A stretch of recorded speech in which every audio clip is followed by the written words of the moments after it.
I'm sorry, everybody. Hello, everybody. Welcome to the Mad Church Disease podcast. Thank you so very much for joining me. For those of you that are coming from different places and spaces, I want to say God bless you and thank you for coming. Hey, Mike Moore. Hey, Londa. Hey, everybody. Let me put on my spectacles because I got work to do tonight. All right. Let me say a good God bless you to all of you that are here. I know this is not my normal time for coming live, but I had to come live because I got a couple of things that I need to get off my chest. And this is probably going to be a little bit of, I got a little bit of work to do. We'll just put it that way. Shout out to all of you that are coming to the program. Please hit like and subscribe. If you have not yet subscribed to the Mad Church Disease channel, please make sure you do so. And hi, Morky Mom. Thank you so very much. I appreciate you coming over. Understand something, ladies and gentlemen. I've got a little bit of work to do tonight. For those of you that are just coming, you might have missed my new intro. So when you go back, if you're watching the replay, you might want to go and just see the new intro that we put together for the Mad Church Disease channel. Over here, we drop purple hearts in the chat. So if you don't mind, go ahead and drop some purple hearts because I'm extending my heart from me to you. And if you don't mind dropping purple hearts, I'd appreciate that. Thank you so very much, Angela Smith. Thank you so very much, Mary. Thank you for dropping those purple hearts. I really do appreciate it. Angela and Mary, as well as Keisha, thank y'all so much. Drop those purple hearts. I really appreciate it. When I can get this darn thing to work properly. There we go. Lady Harris, thank y'all so much. Nikki Bell, thank y'all so very much. Lori Coleman, thank you so very much. Denise, thank y'all so very much. Every single one of y'all, thank y'all so very much for dropping these purple hearts. It means the world to me. Thank you so much. We got a lot of ground to cover. We're going to be talking about Marvin Sapp, Rickey Smiley, Roland Martin are pretty much full of malarkey. I'm going to use the word malarkey for right now because we are not yet 10 minutes into this live. So I got to hold my peace and let the Lord fight my battle for this first 10 minutes until I get to dealing with these ninjas in just a second. So we're going to be dealing with Marvin Winans' $40,000 ask that went viral. Of course, it was about a video that was a couple of years old, I guess, but it did go viral. And so we're going to be talking about why it went viral and all of those things as well. Pig Feet 50, thank you so very much. Terry Hughes, thank you so very much. Jai, thank you so very much for the purple hearts. I appreciate it. Oh man, y'all gonna really need to support this program tonight. I ain't gonna lie, because I am about y'all don't know. I was gonna go live at 6 o'clock, and so thank God for St. James pushing me to go live earlier because I want to go lay down after this anyway. I'm just yeah, I got something I want to say, and I'm gonna get it off of my chest. All right, you all. So settle in. Get yourselves prepared. For those of you that support our program and support the work that we do over here, the Cash App information is on your screen. I can't digitally close the digital door on you and ask the digital ushers to keep you from going outside. But I do want you to understand that this show is made possible through the support of all of you guys. So we can get at least, of course, 10 of you guys to do at least $10 that would help us out in our goal and with our budget. Okay. So that's the end of that as far as I'm concerned. If you are new to my channel, let me give you a little understanding about who we are, what we're about, and then we're going to get into the conversation. Mad Church Disease, a channel that's all about current events, news, and Christian drama. A channel that's dedicated to our forgotten brothers and sisters throughout the ages. Our brothers and sisters who courageously stepped outside the safe bounds of institutional Christianity to tell the truth. A channel whose goal is to help the average person understand that Jesus plus nothing is everything. So like, comment, subscribe, and smash the notifications button to be a part of this channel. Welcome to the Mad Church Disease channel, a channel dedicated to our forgotten brothers and sisters throughout the ages. Want to stay connected to me and the Mad Church Disease community? Well, then join our email community newsletter. Stay in the know with all the updates and fresh content that is created for this channel. It's time you join the private community for the revolutionary family, where we can talk and laugh all in a space that's safe with a no judgment zone. Connect with other members and build lasting friendships. The doors are now open. Want to stay connected and be notified each time I go live? Subscribe to the text community and be notified each time that we go live. Simply add your details for instant updates on all our lives. Are you a budding YouTuber or business professional who would like my thoughts on all things business related? Book a free 15-minute consultation where I can help with social media, YouTube, web design, and so much more. Book your consultation now and build your future. Get away from the rat race and build your business. All right. Thank you guys so very much for your patience. I really appreciate it. We got a lot of stuff and a lot of ground to cover. Tonight, I'm only going to be speaking about these three ninjas. And let me be very, very clear. If you are too holy for an expletive, I want to give you an opportunity to put your digital finger up and tiptoe out of the sanctuary, because I am a little pissed tonight. And I have to be honest with you, I am going to probably say a couple of words here tonight. So if your children are in the room, you might want to put on your headphones. I'm going to warn you now. So put your headphones on if your kids is in the room, because I know I had a couple of y'all reach out to me and tell me that your children was in the room. So I want to make sure that your kids are not in the room. So put on your headphones, okay? Thank y'all so very much. Thank y'all so very much. I'm giving you time. Ladies and gentlemen, we're going to deal with Marvin Sapp, Rickey Smiley, and Roland Martin. I'm going to first of all start off tonight with Rickey Smiley. First of all, I want to be very frank with all of you. I don't listen to the Rickey Smiley show. I don't think I'm in a market for it. I wouldn't listen to it if I was in the market for it, because I'm starting to believe that what Cat Williams said about Rickey Smiley is actually true. Rickey, you are a gatekeeper. You are a gatekeeper. And I'm gonna explain to you why I feel like you're a gatekeeper in a moment. Angela, I'm gonna do my best. I'm trying. God knows I'm trying. God knows I'm trying. You are a gatekeeper, Rickey. And here's how I define you as being a gatekeeper. When individuals that you have friendships and relationships with do some old messed up stuff, you go out of your way to allow these people to come on your platform and use your platform to sort of explain away their foolishness. And let me be very careful. Let me be very clear. It is foolishness what Marvin has said and done. And you know, Rickey, you all do what you do because you guys are what I call church adjacent. You like remaining church adjacent. You want church people's money. You want church people to come to your concerts, go to your comedy shows, do all of that stuff. So you stay sort of church adjacent.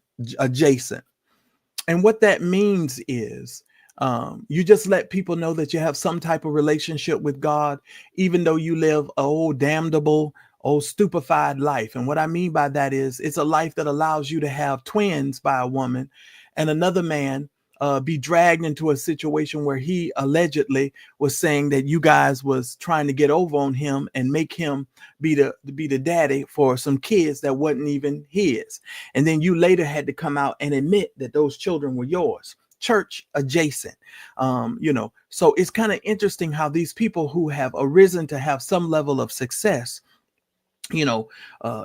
pretty much do some of these kind of crazy, gatekeeping things that you all do. And I'm taking my time tonight. I plan on taking my time tonight. So y'all settle and strap on in. Okay. Strap on in. So Rickey, I don't really care for you all that much, and I'm just not even going to spend that much time on you because I don't really pay you any attention.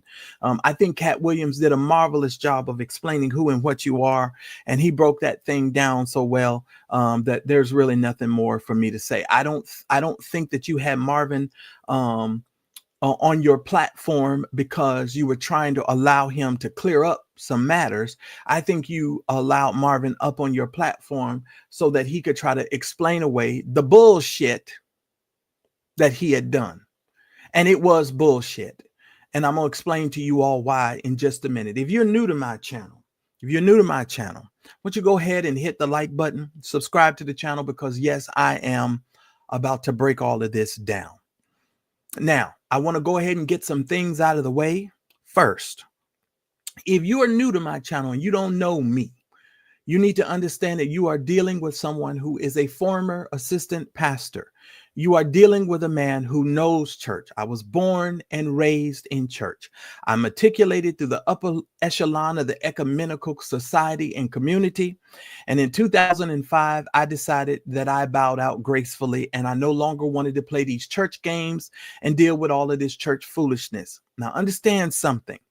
That does not mean I don't love God. That does not mean that I am not a part of the body of Christ. But what it does mean is I have come to a different understanding of this institution.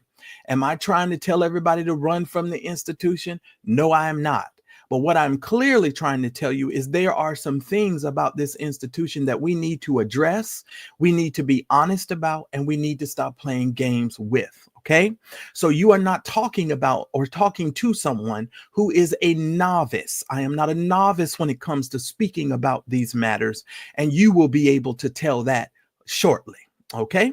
Now, with that being said, ladies and gentlemen, let's get a little background on this controversy. Pastor Marvin Sapp, and I do have notes today because I don't want to miss nothing. So y'all stay with me. I had to make some notes. Pastor Marvin Sapp is facing backlash after a clip resurfaced from his speech from the 109th Pentecostal Assemblies of the World Convention in Baltimore, is where it was held. In the video, Sapp is urging church ushers to close the doors while asking for donations. Now, I want you to be very clear. They are going all over the internet and social media, and they are playing games when it comes to this close the doors statement. They are trying to make it seem like people were all around just saying, lock the doors, lock the doors. And that is a matter of semantics, and it is a word sequilatry that is quite often perpetrated by great linguistics and linguistical people who try to play on the intelligence of other people. That's what the hell I said. Come on in, come on in, come on in, and let's play. Let's play. Since y'all want to play, let's play. The fact of the matter is, it doesn't matter whether you said close the doors, lock the doors. That is what we call semantics. Sir, the fact of the matter is, you did not want those people to leave. You wanted to, and those of us who have been in church for longer than 5 minutes and then took a breath at least 7 to 8 damn times, we know what it means when the pastor says to us and the ushers, close the doors. That means you don't want us to move. That means you want us to get down and go back to our seats, and you need to understand that. So stop playing the word games and stop trying to treat people like they're stupid. This is one of the reasons why so many church people and so many Black people are opting out of going to the institutional church. I promise you, I'm trying to help you. I'm just not out here talking. I am trying to help you because I'm trying to get you to understand that when you try to play on the intelligence of African American people, and you just try to play on the intelligence of people, period, people get tired of being disrespected and gaslit. We understood what close the doors mean. So it doesn't matter whether you lock the door. It didn't matter whether you close the door. We understood those individuals were not going to be able to leave. Now, he says in his little statement that he just said close the doors. People were free to still leave if they wanted to. Bullshit. Okay. Everybody that's going to church know that is bullshit. Okay. You know, as well as I know, that as soon as you said close the door, some usher took her hand and put her hand or put his hand on those two doors or those doors, and they put their hand up there to make sure that nobody was going to leave. If you were in my case, there was a big burly woman with a great high top fade that she had turned her hair blonde.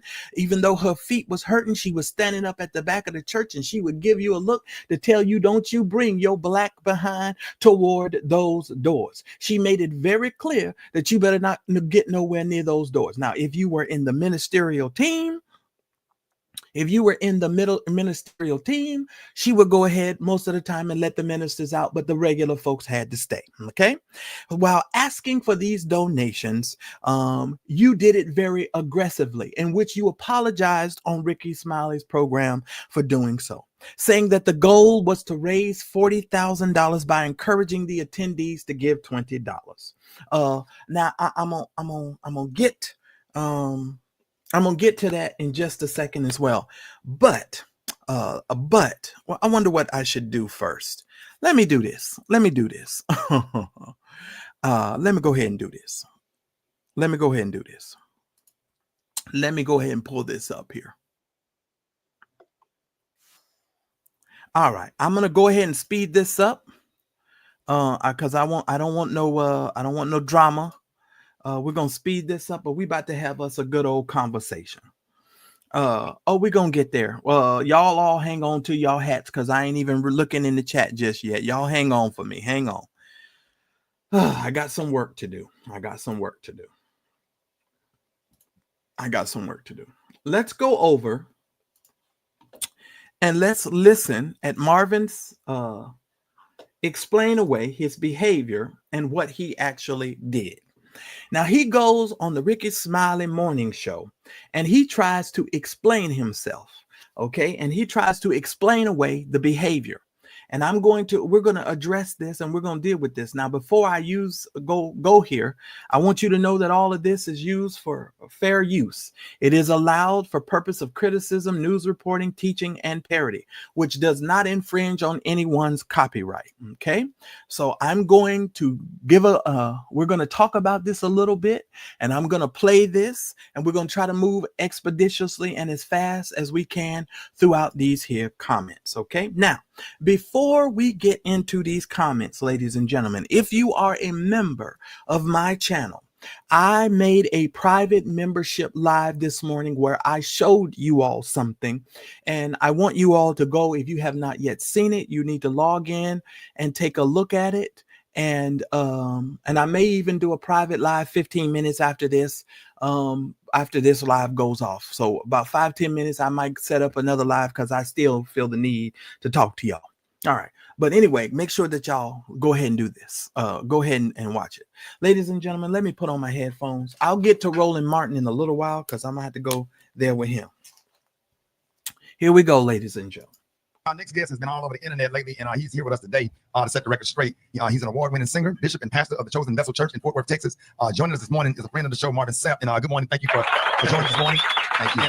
And listen, let me say this. I'm not here to exploit the situation. You are my friend. Thank you, sir. And I'm a real friend. I'm a loyal friend. You understand? And I haven't even talked to you this week. No, I know your phone was blowing up, but I had sense enough. And everything that you sat here and said during the commercial break, I already knew. You don't have to explain that to me. I grew up in the church in your own way. In your own way. Let's start with the attacks that are on you in the death threat. Well, let me just whatever. Now, first of all, I want to say this. Let me just say this.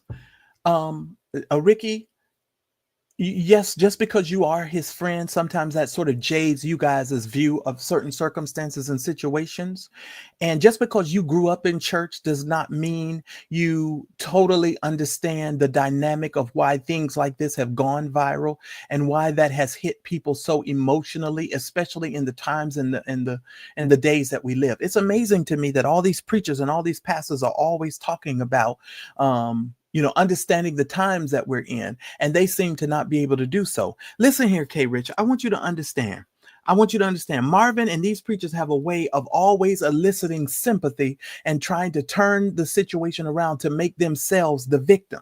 That's the first indication that you're dealing with a narcissist. But I'll leave that alone and let us continue. Where you want to start? Let me just start by saying first, Rickey, I thank you for this opportunity. Yes, sir. I thank you for the opportunity to be able to come on your show and for you to use your platform to give me a chance to just, add some context, some context and clarity to, a clip that, a whole lot of people have seen. Sadly, one of the things that has happened is, people have created a narrative that is absolutely not true. Number one, the narrative was created, that I raised money at my church.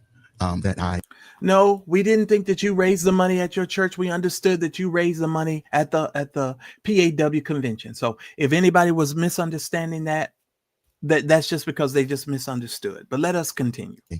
Kept the people at my church hostage until I raised $40,000 for me. That's the narrative that has been shared. That I locked folks up in my church. That I made them give $40,000 and I wouldn't allow them to leave until they gave it to me. And to be honest with you, that is absolutely false. Now, see, here are the semantics of all of this. You were trying to raise $40,000. We realized that it wasn't in your church. We realized that the $40,000 wasn't for you. It's almost like you're playing on the intelligence of people and you're trying to make a narrative out of something that people were not saying. Now, there might have been some people who didn't understand, but there are others of us who clearly understood what was going on and what the dynamic was. So I don't really care for how you all are trying to you guys are trying to explain this. It's bull. But let's continue. Number one, that offering was taken last year. This was a service that happened last August. Number two, it didn't happen in my local church. It actually happened. Let me just also help you all. If something goes viral in our society today and it elicits an emotional response out of people, it doesn't matter when it happened. We're in a modern age and things go around the world very quickly, and y'all need to stop worrying about when it happened and just address why people are feeling the way that they're feeling about it. Let's continue. At a national organization's international meeting where churches from all over the country, all over the world came together for the purpose of celebrating the Lord and Savior Jesus Christ. People took issue with me saying, shut the doors. Understand, I never said lock the doors. I said shut the doors. And that's also semantics. It doesn't matter whether you said shut the door or lock the door. The fact of the matter is the people could leave. That is the point. Now watch him try to say that the people could leave. Shutting doors mean that people still have the ability to go in and out. They've taken issue with my tone. And I can honestly say, looking at the video, maybe I was a little more assertive than I should have been. And I can apologize for that. I can apologize for that. But three things I need to make sure people understand. Number one, the $40,000, if it was $40,000 that was raised, was never given to me. That money was raised for the purpose of taking care of the budget for their conference, not Marvin Sapp. Number two, it didn't happen. Oh, we don't care whether or not the budget was raised for you or not, Marvin. The fact of the matter is, and let me just help you, relating faith to culture. The culture is tired of giving you all our money while you all disrespect us. That is the point, Marvin. It wasn't just necessarily just because of you and what you did. It was the overarching issue that the Black people have when it comes to the institutional church at this point in time. That's not rocket science to figure out. And you all need to stop trying to pretend like you don't understand what is being done. And you spin the narrative so that you can sort of elicit sympathy from the people, but that ain't going to work. And it surely isn't going to work over here with me.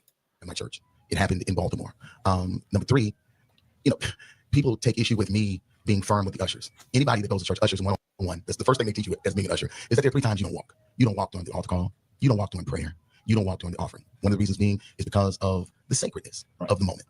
But it's also about security. As pastor, we understand. All right, let's go ahead and deal with this. What is sacred about the offering time? Nothing.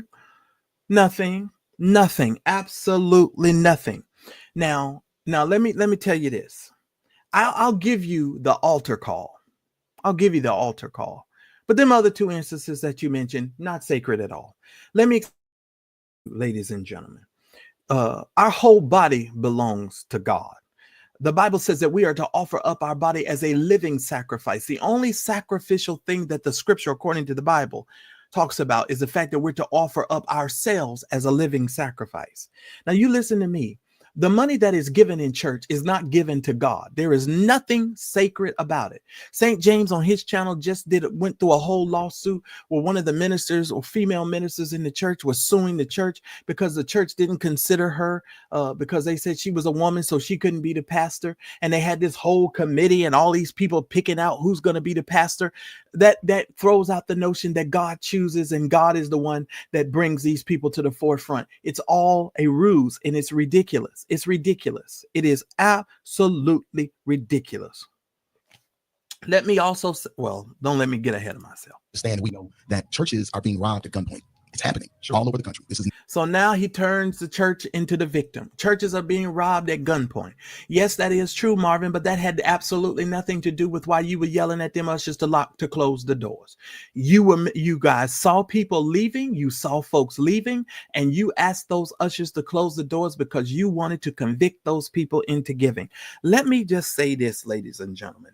churches would not have so many problems with bounce checks and so much stuff that churches have to deal with that a lot of people don't know that churches have to deal with if people would stop cajoling them and forcing them on some level to give money.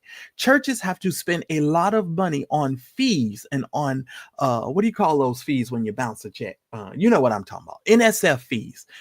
Churches have to spend a lot of money on those types of things because you guys are so busy trying to pull money out of people, pull money out of folks. It's just ridiculous. And you need to be honest about it. We need to stop playing that game. I'm tired of that. I'm really tired of that. It's not something I'm making up. This is factual. So if you got 5,000 people in the room, you want the doors closed. You don't want the doors locked. I couldn't get them locked anyway. It's a convention center, but the doors needed to be closed. And there was a lot of pandemonium stuff that was going on out there. But I wanted to share that first. But that ain't even the reason why I'm here. Here's the reason why I'm here. The reason why I'm here is because what has happened is people have taken clickbait and made something out of it that it isn't. And because of that, my church has been getting phone calls. People have called my church and cussed me out. My staff are afraid because they should have called you and cussed you out a long time ago. They should have cussed you out a long time ago. But that it shouldn't be for this reason. But let's go on. I've received death threats over $20 and check the door. People have come to our campus. They have come. Now he's the victim. Now he's the victim. Now he's the victim. Now watch how he evokes his dead wife into this situation. Just hang on, ladies and gentlemen. To my church to try to cause problems, issues, challenges. And again, my children, I don't look at comments. We talk about this. I don't read comments. When you got millions of followers, you ain't got time to read all the comments. You just don't have it. Right. My children do. And they are afraid. And the reason being is because I'm their only parent. I'm a widower. They're afraid for my safety. So now we've got to update. I'm a widower. My children are afraid for my safety. Your children are not children. Your children are 27 and in their 30s. You got grown kids, Marvin. Stop trying to act like these children. You got to hold their hand and walk them across the street. These are grown-ups. These aren't children. These are grown-ups. And this is what I don't like. It is the playing on intelligence. It is trying to gaslight us and to make us think that one issue is not related to the other issue. And it is ridiculous. All his children are grown. Increase security and all the things I've never had to do before because of the vitriol and the anger that people have shown, the things they've said in my thread and stuff. And all of this is because of a misunderstanding. And I'm not blaming people. Let me be clear. I'm not blaming anybody because of their misunderstanding. I'm just saying all you're getting, get an understanding. But you just said because of their misunderstanding. They didn't misunderstand. They didn't misunderstand nothing. You actually told the ushers to close them doors. Anybody who's been in church for longer than 10 minutes know that when you say close the doors, you are no longer allowed to leave. That is understood. And here's another thing, Marvin. Here's another thing I want to say. I'll get to that in a minute, because I'll get to that in a minute. And if I'm sharing with you that the $40,000 that I was trying to raise, and I don't know if the organization got 40, 10, 20, any of, I don't know. I'm hoping that I actually raised more money so that I can help the organization that has been such a great support to me. These people. Well, if you were helping to raise money, you would have paid your damn dues and you wouldn't have been 2 years behind. Didn't you owe them $2,000? So if you was in such a caring mode to make sure that you raise more money from the organization into the organization, you'd have paid your damn dues. And again, let's be clear. On time. Not a dime of that money. Not a dime of that money came to me. Not a dime. And where did your money come from?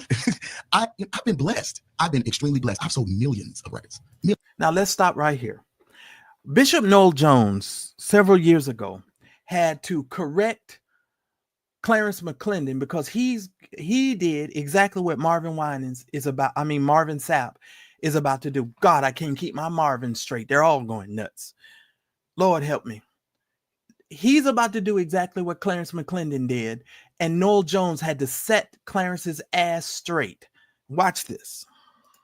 I'm a songwriter. How much have you gotten paid from? And we on Radio Live. Right. How much have you gotten paid from your church? I'm just saying. Okay, so tell me what you said. I'm gonna tell you, what people don't know is that I pastored 16 years in the city of Grand Station. I founded my church. I pastored 16 years. We had a great church. Still have a great church here. 16 years of pastoring. I never got paid a dime. That's a fact. 16 years. You can call the church. Now you listen to me. You listen to me carefully. Listen to me carefully. These are semantics.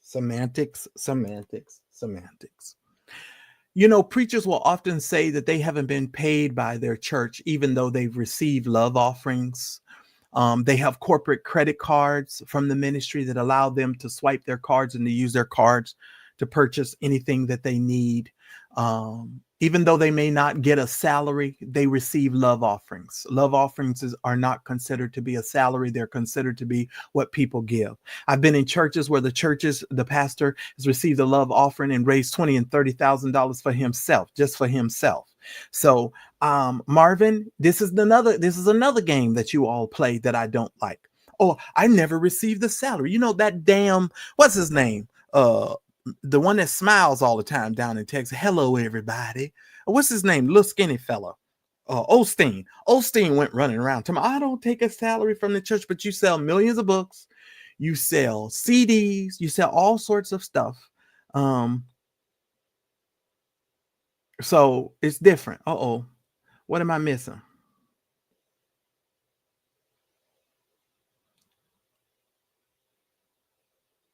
Okay, well, everybody stay focused. Stay focused. Stay focused. Y'all don't distract me. Stay focused. Shout out to all of y'all. Okay, let's all stay focused. Okay, Marvin, it's a game that you're playing. It's a word game that you're playing, and I don't like it. Marvin, did you have a corporate credit card? Did you have a housing allowance at your church?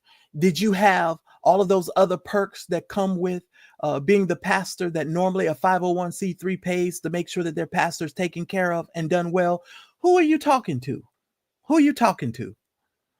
And most of these people that are out here in the world, they don't understand that. But those of us that have been raised in church, and those of us who have sat on boards and who have dealt with churches and sat on the, nonprofit boards, we know what goes on, Marvin. Now, when you're speaking to the average person, they don't know. But when you're talking to the public now, what you guys are going to have to learn to do is stop lying and stop playing these games and understand how to articulate certain things to the public and understand that people are not stupid. Okay. Church, you can ask them. I pastored the Lighthouse for Life in the Church in Ramsey, Michigan for free for 16 years. 9 years of those 16 years, I gave a minimum of $30,000 a month to my church. Wow. 30 grand a month to my church to ensure that the church could go forward. We had a lot of stuff. I had a college campus that we had bought. We had 3 other campuses, and my membership had dwindled. Listen here. If you claim that God called you to pastor and you gave the $30,000 a month, so the hell what? You the one claimed that God called you to do it. So of course you should be spending your damn money. What? Who are you talking to? Like you think you deserve some sort of badge for that? Get out of here. After my wife had passed, because I had to travel more in order to take care of me and my kids. Right. So, my membership, it dwindled, but we never lost anything. And as a matter of fact, this is factual. The day I announced the new pastor. Here's another thing I want you to do. Please stop bringing up Melinda every single time you get into some sort of situation and you try to make people feel bad for you, because we know you lost your wife, Marvin, and we're sorry for that situation happened to you. But please stop using your wife in every situation and everything that happens to you. You keep conjuring up your wife and using Melinda Sapp in all of the conversations. Not only do you use her in these types of conversations, but you use your wife late at night when you online trying to woo all these women, you and Greg Davis, because you so lonely and you by yourself and you drawing all of these women into all of this bull jive. Because my friend Marjorie tells me all the time, or used to, about how you used to do that bull jive. So don't go there with when my wife Melinda died, I had to get out on the road and do. Nigga, everybody do that. Every man has to get on the out and do what they have to do to pay their bills and take care of their family. You don't deserve some sort of special badge. What in the world? I burned the mortgage of the church. When I left Grand Rapids, I left my church not only debt free, but I left them with 6 figures in the bank and put a brand new pastor in and walked away and moved to Texas. I'm not walking around here trying to be a pimp. I'm not trying to take advantage of. Well, I don't think you're walking around trying to be a pimp. I think you are a pimp. I think you're a gaslighting, narcissistic pimp. That's what I think you are. That's what I think you are. And I'm explaining to you in a minute why I think that's who you are. I'm explaining myself. Trust me.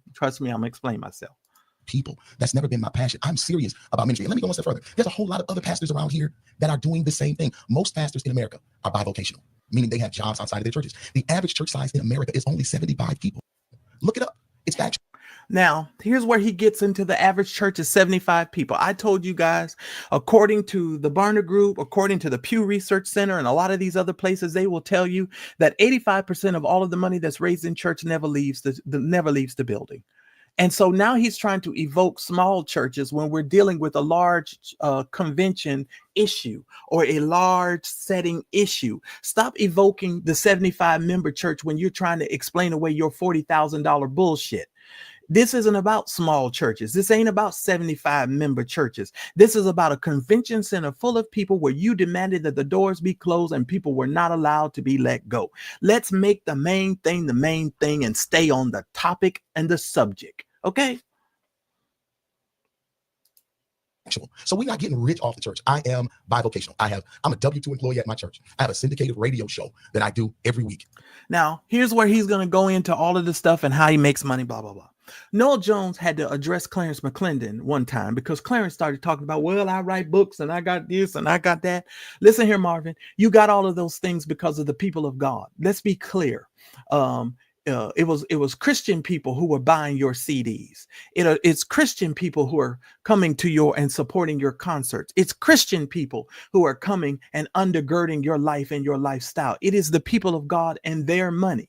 And yes, they are coming because you are a talented singer and you are a talented individual. And so, yes, they are doing that. But you were able to acquire the things that you were able to acquire with some of the help of the people of God. So what you should be doing is you should be walking humbly when you speak about these things and you address these things, and stop trying to pretend as if you did it all on your own because you a singer and you own real estate. How'd you get that real estate? Did you get that real estate because people bought your CDs and because people gave offerings and because you was able to get that W-2 income from your church? Of course so. Of course. So stop pretending like what you have, you didn't get because the people of God didn't make sacrifices and they didn't give to you and support your ministry and support you and undergird you. You understand? That's the bullshit that I get tired of. I get tired of you guys coming out later after you done reach some level of success. You try to pretend like the people of God didn't put you where you are. You are blessed because the people of God blessed you. Noel Jones had to tell Clarence off one time because of that. And it's these knucklehead individuals that just drive me crazy. They just drive me crazy. It's crazy. It's absolutely nuts. Over 60 different markets. I own real estate. I have mutual funds. I have annuities. I have stocks. I play the market. I took my money and I didn't trick it. Money that you made from money that I made from music, from hit records. I'm one of the only gospel artists with billions of streams. And you tour. And I tour. Okay, you're one of the gospel artists who has billions of streams. Who's streaming those streams? The people of God. It's the saints that's helping you, sir. Just came off of a tour, sure, that I made tons of money on, and I'm at the crib right now chilling because I don't have to go on tour. I can wait and do my next day. I can basically you saying all that to say you don't need no $40,000. I don't. And I'll take it if they don't give it to me. But I did not raise this money. Okay. It wasn't about you needing the $40,000. It was about the ask. You see how he turned this around? You see how he turned it around so that he would, it's all you're saying, oh, we made it about you. No, sir. We made it about how you asked for the money. We made it about you closing the doors and not allowing people to leave. And let me just say this for the non-churchy people and the people that don't understand in the back. When Marvin raised this offering, it was at the end of his sermon. Before Marvin preached this message, there had already been an offering raised. So this is now the second offering that was being raised. And this is what the community is trying to tell you, knuckleheads, is that they are tired of you guys squeezing them to damn death.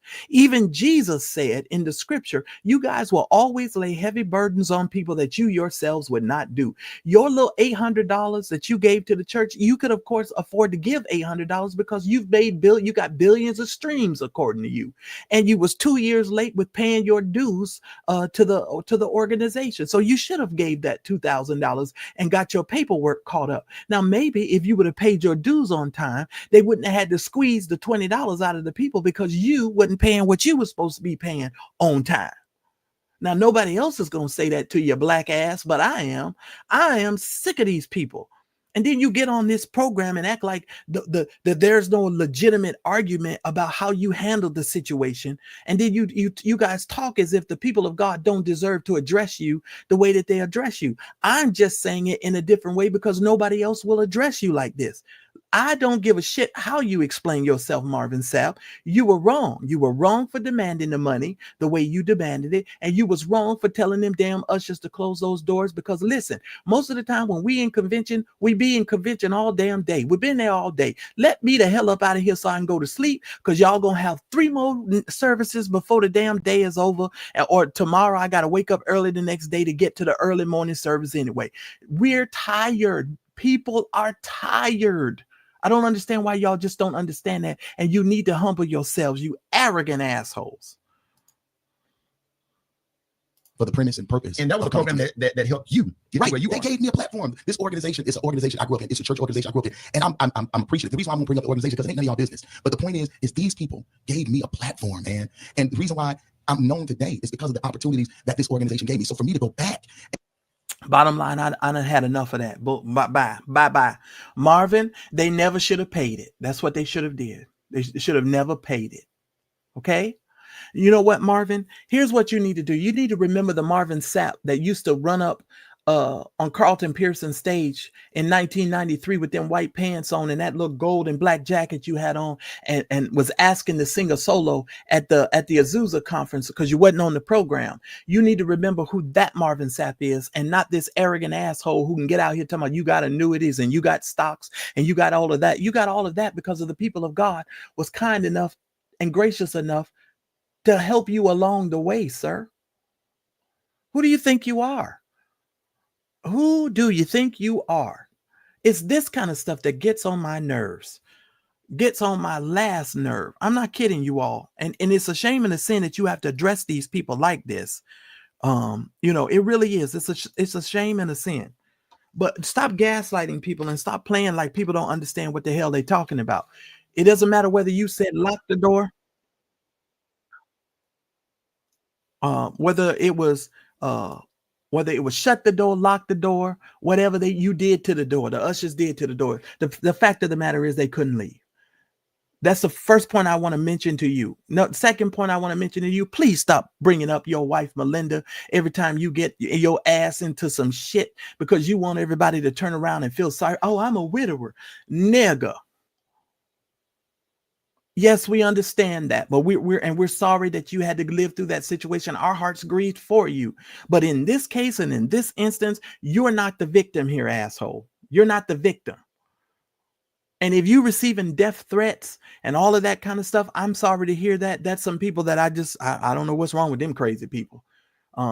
But anyway, Marvin, no, stop turning this around. This ain't about you. It's about what you did to those people. And it's about the attitude and the culture of church that people are tired of dealing with. That is what this is. This is the overarching issue of this. And this is why so many people do not want to come to the institutional church, period and point blank. All right. That's all I'm going to say on that at this particular time. Now, ladies and gentlemen, I know I've been going on a long time. I got almost 400 of you all here. I need for you all to hit the like button. Please make sure you guys hit the like button and support the show. It's very important that you guys hit that like button for me. And while you're hitting the like button, for those of you, if this is your first time hearing about the Mad Church Disease channel and you want to keep up, here's some information for you. Welcome to the Mad Church Disease channel, a channel dedicated to our forgotten brothers and sisters throughout the ages. Want to stay connected to me and the Mad Church Disease community? Well, then join our email community newsletter. Stay in the know with all the updates and fresh content that is created for this channel. It's time you join the private community for the revolutionary family, where we can talk and laugh all in a space that's safe with a no judgment zone. Connect with other members and build lasting friendships. The doors are now open. Want to stay connected and be notified each time I go live? Subscribe to the text community and be notified each time that we go live. Simply add your details for instant updates on all our lives. Are you a budding YouTuber or business professional who would like my thoughts on all things business related? Book a free 15-minute consultation where I can help with social media, YouTube, web design, and so much more. Book your consultation now and build your future. Get away from the rat race and build your business. All right. Thank you guys so very much. And that should give you some more information. All you need to do is sign up for the newsletter or the text community, and we'll let you know when we're going live. All right, ladies and gentlemen. Now let's deal with Roland Martin. I want to first of all start off by saying I freaking love Roland Martin. I just do not agree with him in this situation. I am a supporter of the Black Star Network. You all know when I came back and I set up this channel and I started doing the work on this channel, you all know that I had all of us to go over and sow some money into Roland, what Roland was doing. Roland tends to say, you know, folks don't give him money. I set up my Cash App because of Roland. Roland Martin, I just want you to see. Can you see what that says? That says Roland Martin Unfiltered. That is my Cash App. Okay. I send Roland money. I could only find this one on my Cash App because I must be sending the other money another way. But I do support the Roland Martin. I support Roland Martin. Now, Roland, you are a big boy. I'm a big boy. And so there are going to be no hard feelings as I address you and deal with this situation. But I fundamentally disagree with what you said on your podcast. And I am going to explain to you why I fundamentally disagree with what you said. Ladies and gentlemen, please hold on to your hats and hold on to your wigs or weaves or whatever you may have. It's time to get into this and deal with Mr. Roland Martin. All right, Roland. All right. All right. And I'm also going, let me go ahead and let's go ahead and speed this up as well. We're still on the same speed. Okay, good. I am also, just for the sake of doing this, I want to make sure that everybody is clear and it is understood. Let me see here. Where we at? This information is using the fair use section 107 under 17 of the U.S. Section 107 of U.S. copyright for fair use. It's allowed for purposes of criticism, news reporting, teaching, and parody. Our situation here is we're going to be doing some criticism, some news reporting. Now, again, I love Roland Martin. That's why I'm not about to cuss Roland out, because I love Roland Martin. And I'm going to articulate why I disagree with Roland in his assessment. Let's go, ladies and gentlemen. All right, y'all. Gospel artist and pastor Marvin Sapp is responding to criticism over a resurfaced clip that shows him telling church ushers to close the doors while asking for donations, which some say was an overly aggressive move. The controversy stems from a viral video in which Sapp speaks in front of the congregation of the 109th Pentecostal Assemblies for the World Convention. I think I need to go to... July. In the video, he called on churchgoers in the building and those watching online to help raise $40,000. Actually listen to the clip. All right. Now, I'm going to speed it past all of that because we know that already. All right. So let me go ahead and address this part here. Let's go. He never said lock the doors. He said close the doors. He also spoke on that. And see, that's another thing. That's he repeated that same bullshit about lock the doors, close the doors. Roland, you know the difference. You done been to church. You black. You know how we operate in the black church. That whole close the door, lock the door bullshit is stupid. I don't even understand why y'all mention that. That's dumb. You know, as soon as they say close them doors and people were not allowed to leave, and you know they don't let us go. Londa, I have to speed it up for copyright reasons. They don't let me. If I slow it down, we could get in copyright trouble. So I'm just trying to not get myself in copyright trouble. You gotta, hopefully you'll be able to make it out. Okay. Let me see. Do I need to slow it down one more again for y'all? Hold on. Where we at? 175. Let's go there. Oh, let's see if that'll work. All right. That's the narrative that has been shared, that I lock folks up in my church, that, you know, I made them give $40,000 and I wouldn't allow them to leave until they gave it to me. And to be honest with you, that is absolutely false. Yeah. Number one, now religious $20. Now this is what Roland does. Roland gets up on his platform. He holds up $20 and he says, all of this fuss is about $20. Y'all on the internet fussing about $20. Roland, I live in California. Eggs cost fucking $19. This is because people don't understand the greater point that is being made here. It has nothing to do with, well, it has some to do with the $20, but the overarching issue is the fact that they told them people that they were not allowed to go. These are grown-ups. And this is why people are choosing to go to church digitally and not sit their asses in the pew. Okay. And this is what people need to understand, and they have to stop playing these games. It's more than the $20. You are an educated man. You are a smart dude. You know more, you know good and well that this is more than just the $20. You're not that slow, Roland. This ain't no Johnny Taylor, my last $2 song. Y'all are tripping over $20. No, we're not tripping over $20, sir. No. Let me speed it up again because that's too slow. No, we're not tripping over $20. And that's the part that really pisses me off. And I need to say this. Black people who have reached some level of success need to understand and stop pretending that they don't understand when people are trying to communicate a message to them. Roland, you talk about on your program all the time how Black people are hurting and the things that are being done and how the Black community is being decimated as far as financially is concerned. But the sad part about it, and what you guys will not admit, is part of the reason why the Black community is being dismantled and decimated is because of the Black church. We don't deal with the fact of all of these numerous offerings and all of this stuff that we are constantly being cajoled to give. And the overarching problem here and what people are addressing is the fact that the church always has its hand in people's pocket. You damn right the people is upset about $20 because that wasn't the only $20 that they gave that night, Roland. If you know, as well as I know, in the Black church and in churches, period, the offering plate go around quite a number of times. Okay? So just stop playing that game and stop playing like you don't understand. You understand what is being talked about here. You understand? At a religious conference where, last I checked, folk are accustomed to giving. Now they are accustomed to giving, Roland. They had already given. When Marvin asked for that other $20, that was at the end of his sermon. The offering had already been taken up. I'm just saying. Why y'all? And see, this is the thing that really pisses me off. You all are always playing these games. Now, if you didn't know that, Roland, then close your mouth.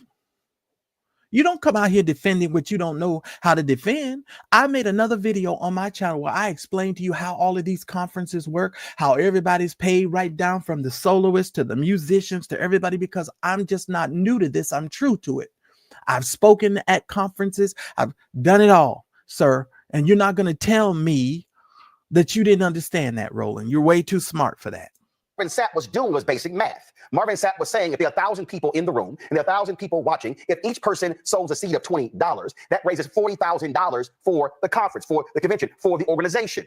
Well, if Marvin would have paid his damn dues on time and wouldn't have been $2,000 behind on his dues, maybe the organization would not have been hurting for so much money and needed for him to raise up another offering. Let me just also say this. Stop playing the game. Those of us who are preachers and who are in ministry, we know that a lot of times the bishop, the apostle will whisper in your ear that you were not able to meet the budget or how much you're short of the budget. And they will whisper in your ear and ask you to raise an additional offering or and make it. And they'll make it optional sometimes. But at the end of the day, they want another offering. So stop playing the game. You're not talking to people who don't understand these things. It's just stupid. On March 4th, when we had our show, and when Tiffany Lofton talked about their student association, and she said that they didn't have the money for some 30 students from Florida A&M to attend the conference, I stopped her and said, how much? So here's what he's going to do. Now he's going to make this about him. And his ability to raise money. This don't have nothing to do with you, Roland, but I'll play along. Do y'all need? Tiffany said, I said, calculate how much and get back to me. Later, she then said, we need $39,000. I pledged $20,000. I then put it out to the more than 101,000 people who were still with us after midnight. 2:30 that morning, Tiffany called me and said they had raised $85,000. That allowed not just for the Florida A&M students to attend, it allowed for other students to attend. And I'm going to pause right here and tell you, since Roland's raising money, I need to tell y'all, I need at least 10 of y'all to give $10 because I don't know if these people are going to do any shenanigans. I want to make sure that I at least raise enough tonight to cover the cost of this here program.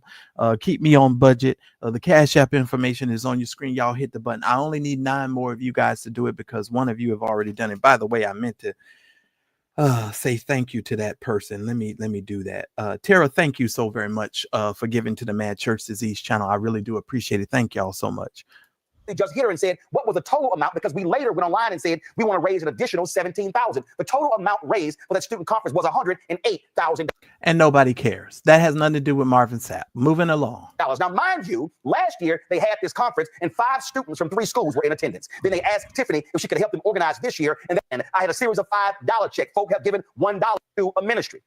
But see, here's what I find interesting. I was talking to a sister, and she had a friend of hers who was complaining about tithing at the church. Now, this same sister rolls up to the church every Sunday, drops her child off in the church's daycare while she goes into the sanctuary. Now, that sister. Now, he's going to go on this diatribe about this woman dropping off her kid in the sanctuary. Now, Roland and people out there that are watching this, I know that Roland's wife is a minister. He's going to mention that in his discussion here. I'm not going to mention that part here. Only reason why I'm bringing it up is because Roland brought it up. But I want you to see how he discusses this.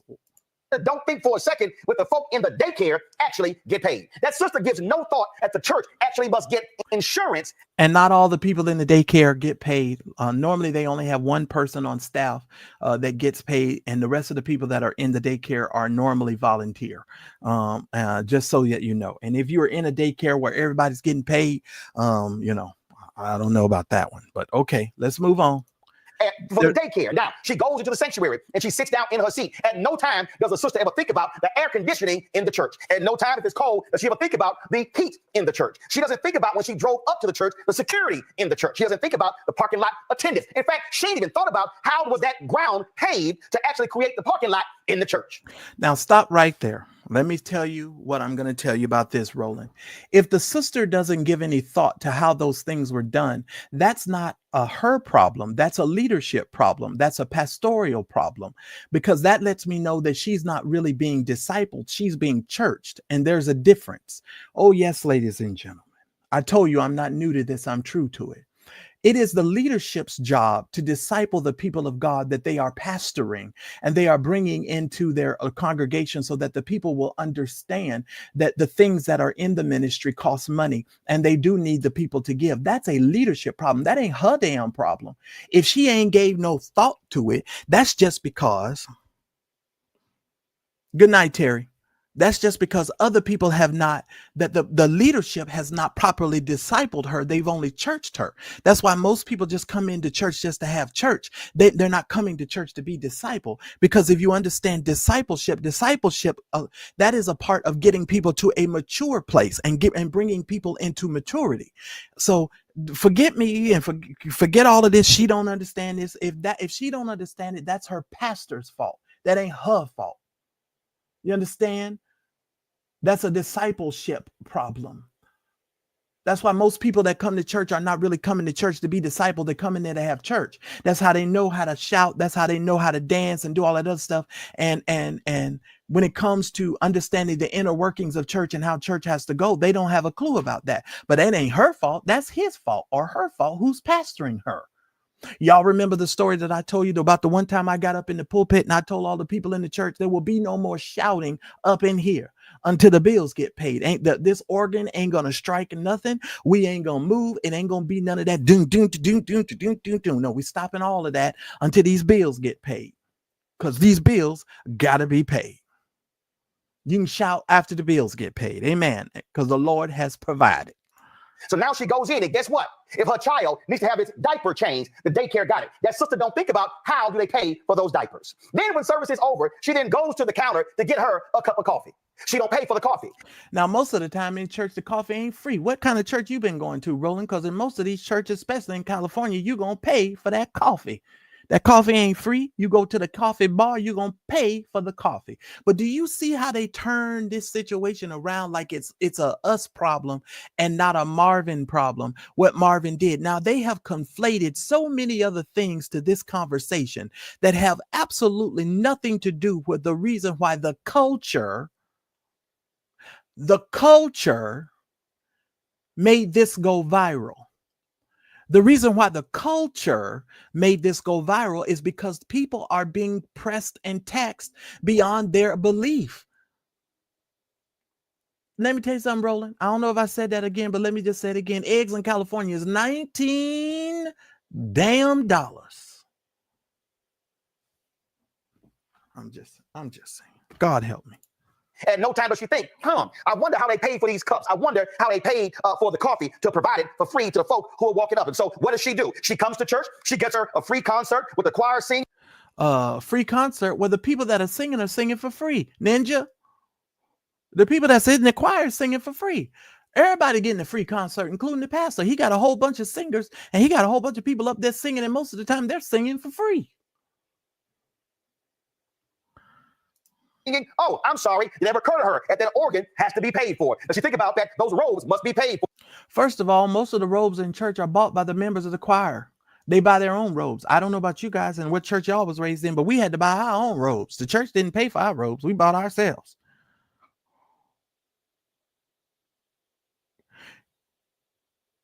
Oh, no. No, I'm not. Go to Ralph's. Go to Ralph's. Go to any Ralph's and take a picture. I told y'all I should have did that the other day. Does she think about the church must pay a licensing fee for the popular music that they actually sing? Does she somehow contemplate, my good?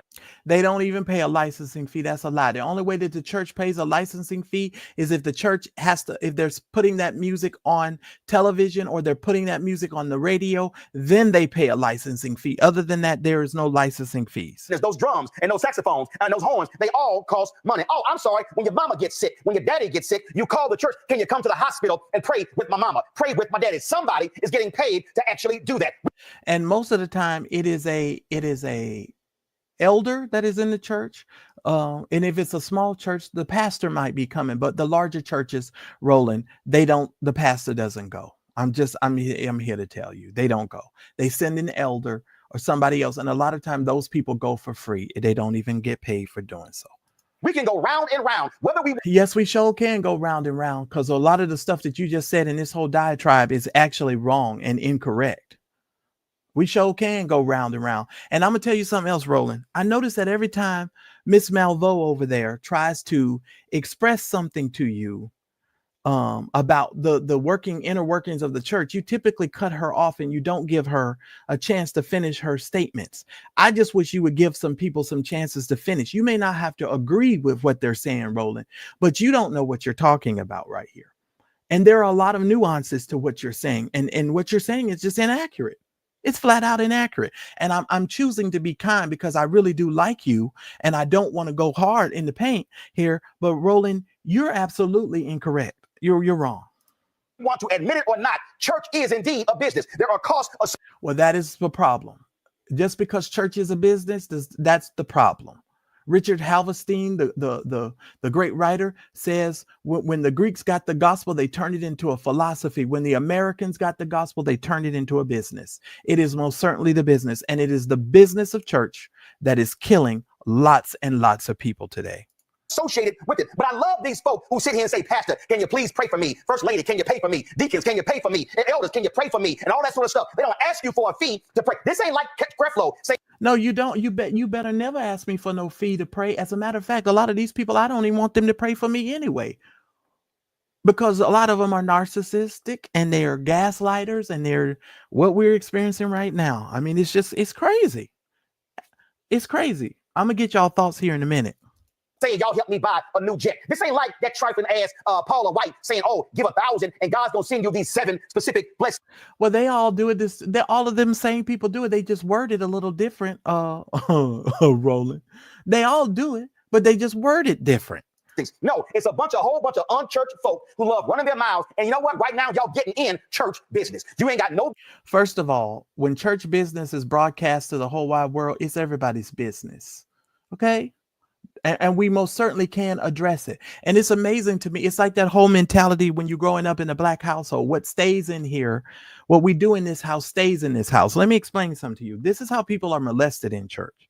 This is how people are taken advantage of in the institutional church. It's that mentality of stay out of our business. This is church business that gets people raped and hurt and all kinds of things that go on in the institution. No, we need to address it. We need to speak about it. We need to cry about it, and we need to discuss it. Period. I don't care what you say. Business getting in church business if you don't go. The reality is this here. I may have an opinion on how. Just because we don't physically go to the institution anymore does not disqualify us from talking about the bullshit. Said church does their business, but if I am not a member of that church, an attendee of that church, a tither of that church, a love offering person of that church, I should mind my own damn business. But I'm not if they're asking for my damn money. If they asking for my damn money, it becomes my damn business. And I can talk about it all day long, every day, whenever I want to talk about it. Those people were in a convention center. It wasn't even a church. So you demanding and locking people down, talking about lock the doors, lock the doors. Come on, bro. Come on, bro. Really am sick and tired of folks in social media who always got something to say. I had some punk ass come on Instagram. Well, you always got something to say too, Roland. That's why we in social media, and that's why we're giving commentary. We all got something to say. The thing about some of you is you all believe that your thoughts and your views are more important than everybody else's thoughts and views. And I'm trying to tell you that when a moment like this happens in culture, instead of you attacking the people, you should try and understand the atmosphere and the culture of why the people are upset, sir. The same reason why we watch your program, sir. I'm just saying. What about the 350,000 you got from the Kamala campaign? Dumbass, that was for advertising. But you don't say a damn thing with ABC and NBC and CBS. And now he done brought this back to himself. Okay, I'm done. I'm not even going to go on any further with that because I'm an hour and 10 minutes in, and I'm just not going to go any further with that. Okay. Keisha, probably not. Probably not. Probably not. The PAW organization, as you heard from another guest of mine who came on earlier this week, they said the PAW has been declining for years. And the reason why a lot of these churches and denominations have been declining for years is because of their practices, their disrespect to the people that are sitting in the pew, and their elitism and their lofty mindedness. And this is one of the reasons that this has gone viral and landed these people in the position that they are in right now. This is not about $20. This is about Marvin's disrespect. This is about Marvin telling those ushers to close that door. And this is about the disrespect of the people that sit in those chairs. If I'm ready to go, I'm ready to go. I should not be held hostage. And then him sitting up there talking about, oh, people were free to leave. No, you're lying through your damn teeth. And Roland, I love you. I know a lot of people don't like you. I like you. But I fundamentally disagree with you when it comes to this situation. You're going to use this example of some girl going into church and putting her child in children's church. Listen, it's a discipleship problem. That's not a her problem. That's a discipleship problem, because when you join the church, most churches have what's called new members class. Anybody in the chat? Does your church have a new members class? Anybody? Type a 1 in the chat if your church has a new members class. Anybody? I'm waiting. I'll wait on y'all response. Praise his name. Anybody's church have a new members class? Okay. All right. Okay. All right. I see some ones. Normally, in a good new members class, they explain to you certain things about the church and how the church is financed, how the church is funded, how the church operates, and all of those types of things, Roland. So when you are truly discipling people and you're bringing people into the church, you typically are giving them that information, Roland, because you're not just bringing in members to sit in a pew, you're discipling them. Now, there are some people who come to church on Sunday who are not being discipled, and those are the individuals who just get the exterior understanding of how the church operates, and to them it might appear that the church is begging or just asking for money. But those of us who are in the church, we know when they have overextended themselves and they have asked for too much damn money, and now we're tired. I'm just saying. You understand what I'm saying? I'm sorry, ladies and gentlemen, but that's just the truth. And Roland, I love you. I know I done said it a million times on this broadcast. And even though we fundamentally disagree, I think you, Rickey, and Marvin are full of shit. There, I said it. You full of shit, Rickey full of shit, and so is Marvin. You're all full of shit. And you always go into defending the church like this, but you never take into account the reality of what people are trying to convey. Just like you convey messages as it relates to the political scene, there are some of us who have to relay messages as it deals with the institutional church, because the institutional church has put heavy burdens on people that they themselves would not bear. They always asking for money. And Marvin's sitting up here lying, talking about he ain't never get paid $1 in his church and all that bullshit. Is just a bunch of lies. And I don't have energy for that bullshit. It's just dumb. I'm going to drop the link. If anybody has anything to say that they want to come up here and say, you're more than welcome. Because you know I ain't scared. I'll address anybody and I'll have a conversation with anybody. You're full of shit. You're full of shit. You're full of shit. And Marvin, as I said, please stop evoking Melinda every time you get yourself in some damn hot water. And your children are grown. Stop bringing up your kids like you got them hip to, or you still carrying them on your hip. Just stop. I'm sick of it. I'm absolutely tired of it. And stop talking down to us as if we don't know what we're talking about. You all are always conflating issues and trying to make things be one thing when we're actually discussing something else.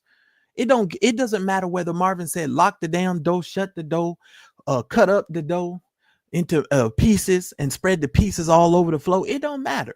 The point is how he conveyed the message. What he did was keep people from being able to leave, and then turning around and asking for $20 more after there was an offering already raised. And I have a whole video on this channel teaching you guys how conferences are paid, how speakers are paid. I have explained this over and over, and there's nuances to it. But at the end of the day, maybe you don't need to have a conference if you got to raise up $40,000. Oh, and here goes Marvin. People were coming together so that they could celebrate the Lord Jesus Christ. You do that every Sunday. And see, that plays on people's intelligence too, because you're trying to get people to feel like they're coming up against the work of the Lord because they're talking about the fact that you are seriously, continuously coming in their pockets and asking for their money. You heard what I said, and I did not stutter. You heard what I said. Tasha, thank you so very much for your $10 support. I really do appreciate it, Tasha. Now we only need 8 more people that will reach our goal today. Don't go there, Roland. Don't go there, because I have an immense amount of respect for you. But in this case, this is some bull, and you all know exactly why people are upset. And then you're always trying to attack people, talking, oh, people that don't go. Listen, even if they don't go, they go to on Easter and Christmas. You know the Easter and Christmas folks that show up during Easter and Christmas. They get the right to say whatever they want. There's a reason why they only show up on Easter and Christmas. Shit. There's a reason why they don't show up to Easter and Christmas. I'm just saying. Oh, Lord. I'm just saying. I tried to be nice. I really did, you all. I tried to be nice because there's a whole lot of other stuff I wanted to say. But let me go ahead. Let me go through my notes here because I took some notes. And I want to make sure I didn't mention. Marvin talking about the fact that he closed the doors because of the security. Bull. They got security. It was a convention center. Stop, knock it off. He even apologized for his tone. Well, and if there was any misinformation or miscommunications of intentions, it was because, Marvin, of how you did it and how you said it.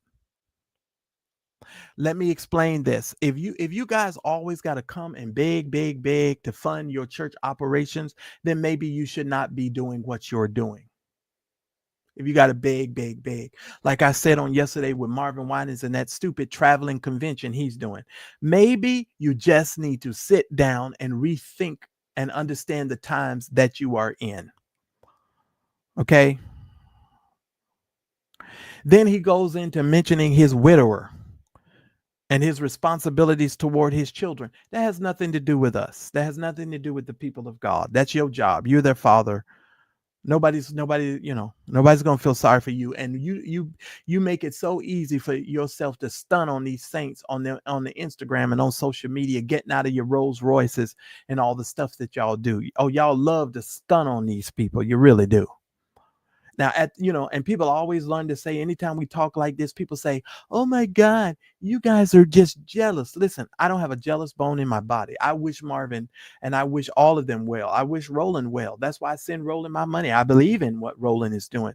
But I know one thing, they're full of shit in this situation. I do know that. Then he talks about being bivocational. Okay, well, Marvin, you have a syndicated radio show that you get paid from, and you're saying that you get paid from a W-2 from your church as well. Okay, all right. Well, I understand how that works. If you have a board, your board determines what your salary is. But we won't go down that road, Marvin. So knock that off.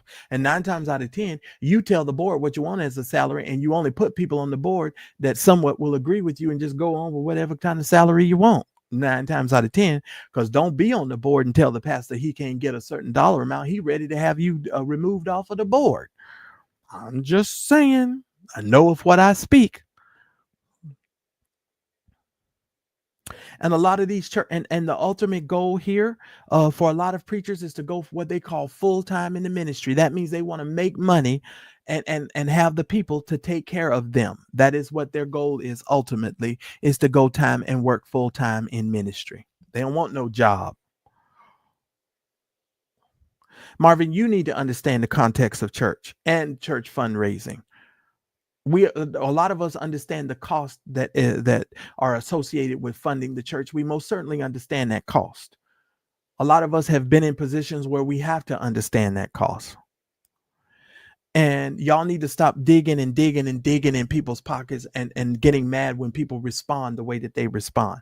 They respond the way that they respond because you're squeezing the life out of them. Jesus talked about that in the New Testament. He talked about it. And not all churches play a vital role in the community. A lot of churches don't do nothing in the community. And let's just come to that reality too. And most churches that are 75 persons are very limited in their resources. They don't have a lot of resources to do a lot of stuff. I'm just saying, but everybody's goal is to get large and to have a grandiose ministry. So 85% of the money that don't never have to leave the building. And I told you yesterday, if the Red Cross had the same statistics as some of these churches, most of these churches would be shut down. The Red Cross can't spend 85% of the money with their leadership team and the executive staff and all of them people. They can't take 85% of your donations and spend it on themselves. Only the church is allowed to get away with that. Only the church is allowed to do that. But then we can't speak about it and we can't talk about it, because the moment that you talk about it, then you're being rebellious or you're being demonic. And then they wonder why so many people are opting out of going to church. And you're mad because you want to cajole people into coming to church, saying that folks is demonic and they don't love God and they don't want to participate. That's why God sent COVID in the beginning. And that's why y'all was worshiping at home several years ago. And that's why it ain't never been the same ever since COVID. That's why you was at home then. I'm just saying. We don't know the real story about why you moved to Texas anyway, Marvin. So knock it off. And I don't care to know. That's your business. But you just need to stop being disrespectful to us. That's all I'm saying. Ladies and gentlemen, y'all please hit the like button. Please hit the like button. Mad Church Disease, a channel that's all about current events, news, and Christian drama. A channel that's dedicated to our forgotten brothers and sisters throughout the ages. Our brothers and sisters who courageously stepped outside the safe bounds of institutional Christianity to tell the truth. A channel whose goal is to help the average person understand that Jesus plus nothing is everything. So like, comment, subscribe, and smash the notifications button to be a part of this channel. Ladies and gentlemen, let's welcome the beautiful, the talented. I love her, the skin she's in.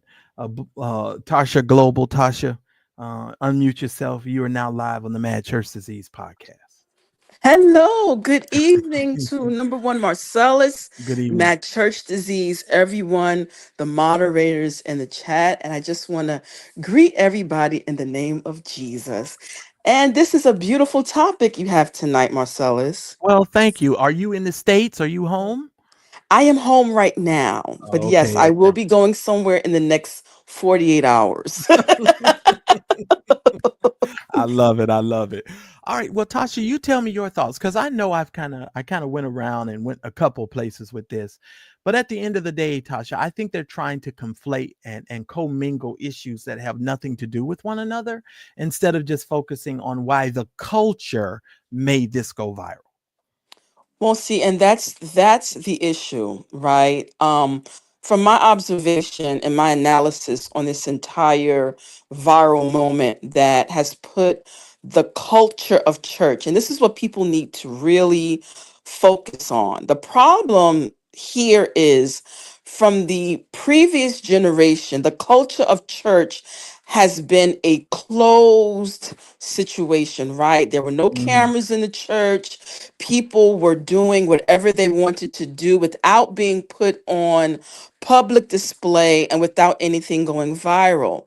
But now that we are in a social media age and churches are video recording all of their services, outsiders who are unfamiliar with, once again, we're going to keep this word tonight, church culture. Culture. Hmm. Church culture is a culture, just like they have hip hop culture, you have the black culture, that's a whole different thing. Within different communities, there's a different culture, a different set of beliefs, a different set of behavioral systems that make up the culture. And what the people who are part of church culture don't seem to understand, and this is my opinion, that outsiders are finding some of the practices of church culture abnormal. Right. And that's what's on display right now. Well, Tasha, I have talked about church culture for so long and for so many years, and you are absolutely correct. I had to actually teach people that church has its own culture. Believe it or not, a lot of people don't understand that church has its own culture, and when you're coming from a situation where you're having to explain to people why church people speak the way that they do and why they maneuver around and do the things that they do is because of the culture of church. And I've heard preachers use so many excuses about the culture. They will say things like, well, the natural world won't understand because they're not spiritual. Well, a lot of the things that we do in the church culture isn't spiritual. A lot of the stuff that we do in church culture, a lot of times, is just downright stupid. It's downright manipulative. It's downright wrong. And we just don't address it as such. And we let people get around. Now, you know what I was thinking today, Tasha? Real talk. We've been abused so much in church, we don't even realize when we're being abused because it's become so normal because it's a part of the culture. Yes, I agree. I agree. And this is why when you see comments, because I've been looking at comments, I've been watching other commentators give their commentary because I'm an avid researcher. So I've been watching the comments, and the comments from those who are outsiders vary very different from those who are actual part of the church culture. They say things like, the people who are part of church culture, well, we've been doing this for years. I'm used to Right. the church being closed. My pastor from XYZ church, he always closed the doors. And then the people from outside the church are like, well, why is he closing the doors? Why Right. did you do that? Because they don't understand that within church culture, there is a set of protocols, and we're taught with certain paradigms. And now that I am out of the church culture, I'm part of the group of people that recognize the abusive behavior that goes on in church culture. And you don't see it until you are pulled out of it. Absolutely. I'm gonna tell you a quick story. You probably never heard me say this before. Some of you in the chat have never heard tell this story. I got a friend who was in an airport with his child, and the child said, "Well, Daddy, can I go to the restroom?" And my friend said, "Yeah, you go to the restroom." And he said he was gonna walk, his son to the bathroom, and he said, "No, Daddy, let me go in the bathroom by myself." And my friend was kind of struck. He was like, "Oh, well, he didn't really know what to do in the moment, Tasha." So he said, "I promise you, stick with me. I'm going somewhere. I'm a preacher. Trust me. I'm gonna land this plane in a second." The he says to his son, he said, "Okay, I realize my son's getting older and he wants to do things himself. Stand up on his own 2 feet. Jesus plus nothing equals everything. Pay attention." He said, "I'm gonna go ahead and I'm gonna let him go in the bathroom by himself." So after his son was in the bathroom for a while, Tasha, he was like, "Wait a minute, he's been in there a long time." So all of a sudden, Tasha, he heard his son yelling, "It won't go down. Go down. Daddy, it won't go down." He crying now, Tasha, because it won't go down. So he opened up the door and he went running in the bathroom.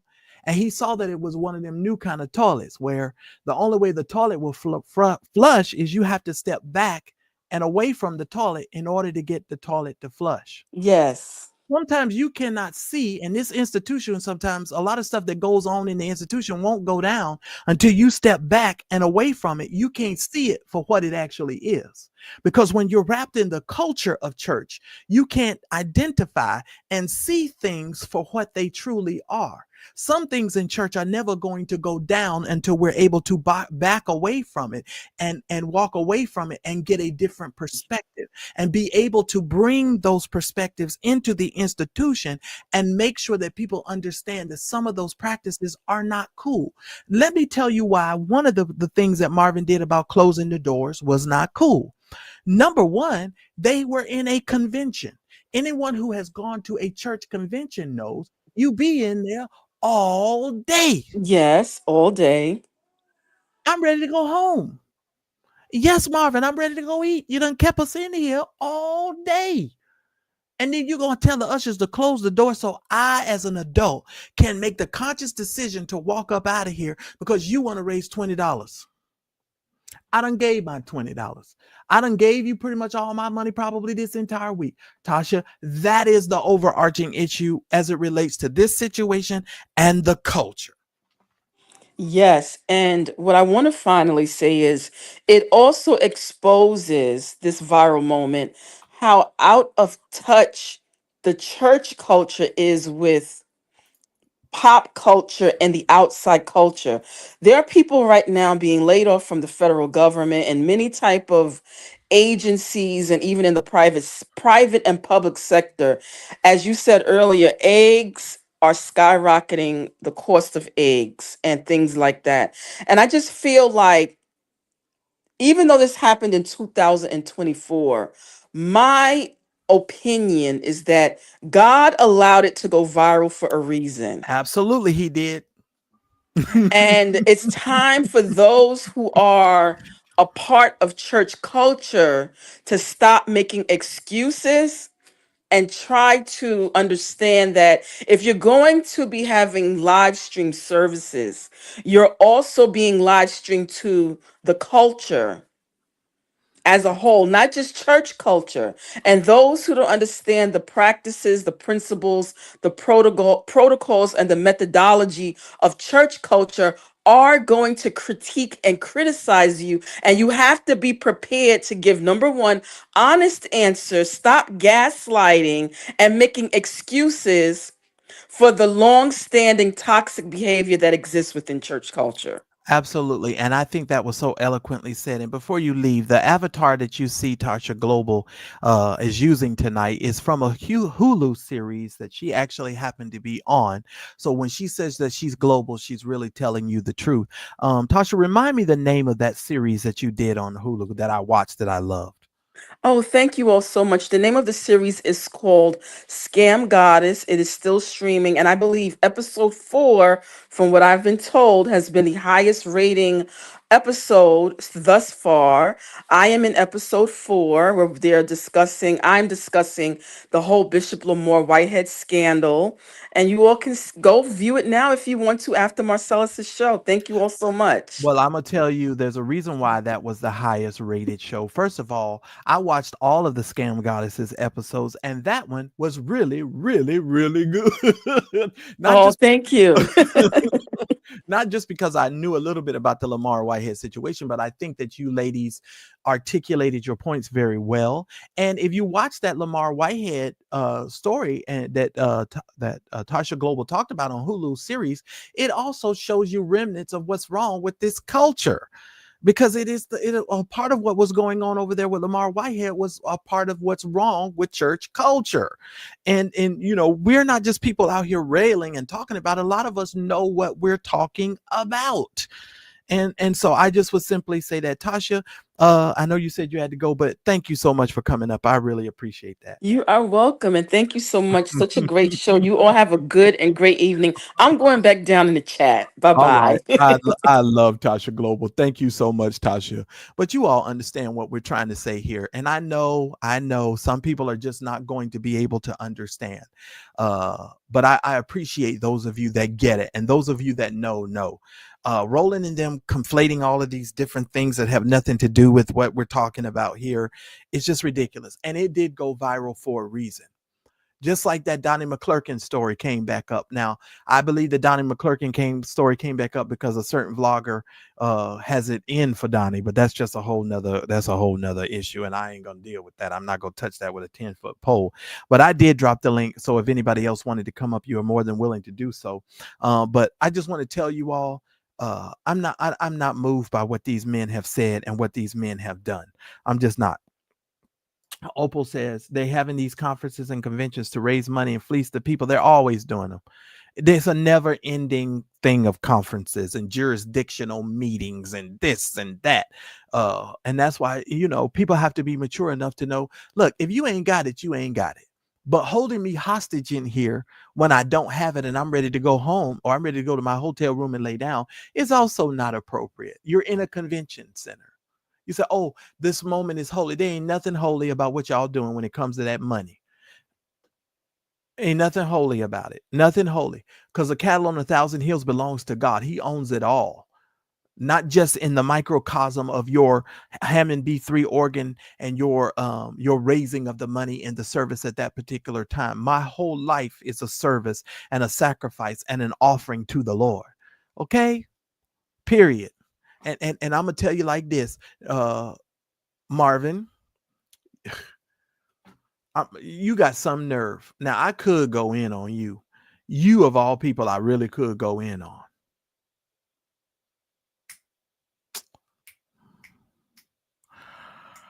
I'm gonna just cut my comments off there, Marvin. With all the crap that you be doing behind the scenes, you got your nerve. Uh-huh. Yeah. I'm gonna leave that alone. I'm gonna leave that alone for now. But y'all know I don't deal with Rickey Smiley anyway. Rickey is trifling. Especially when he did that stuff with them 2 twin girls and I found that situation out. Oh, that man is trifling. And if you that trifling, I don't want to have nothing to do with you. I don't want to have nothing to do with you because a person who will let somebody else think that they are the father of some kids when they know that they're not, them some trifling people.